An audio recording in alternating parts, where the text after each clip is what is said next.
4 মাস আগে নিহত হয়েছেন ইরানের সাবেক সর্বোচ্চ নেতা আয়াতুল্লাহ আলী খামেনি।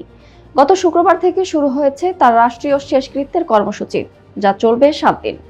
খামেনির জানাজায় লাখো মানুষের উপস্থিতি দেখে বিস্মিত হয়েছেন মার্কিন প্রেসিডেন্ট ডোনাল্ড ট্রাম্প। মার্কিন সংবাদ মাধ্যম এক্সিওসকে ট্রাম্প বলেন, আমি ভেবেছিলাম মানুষ তাকে ঘৃণা করে। মূলত দীর্ঘদিন ধরেই পশ্চিমা বিশ্বে ধারণা ছিল ইরানের সাধারণ মানুষের বড় একটি অংশ দেশটির ধর্মীয় নেতৃত্বের প্রতি অসন্তুষ্ট।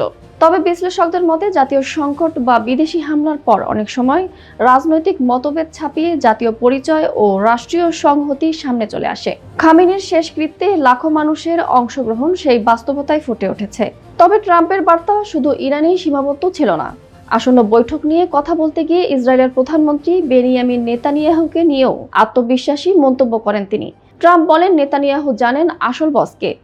বিশ্লেষকদের মতে এই মন্তব্যের মাধ্যমে ট্রাম্প বোঝাতে চেয়েছেন, মধ্যপ্রাচ্য নিয়ে চূড়ান্ত সিদ্ধান্ত তেল আবিব নয়, ওয়াশিংটনই নিয়ে থাকে।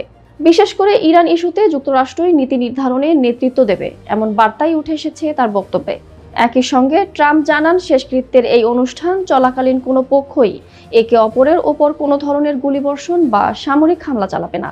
সব মিলিয়ে ট্রাম্পের সাম্প্রতিক মন্তব্য শুধু একটি জানাজা নিয়ে প্রতিক্রিয়া নয়, বরং ইরান, ইসরায়েল এবং যুক্তরাষ্ট্রকে ঘিরে ভবিষ্যৎ কূটনৈতিক সমীকরণেও গুরুত্বপূর্ণ ইঙ্গিত বহন করছে।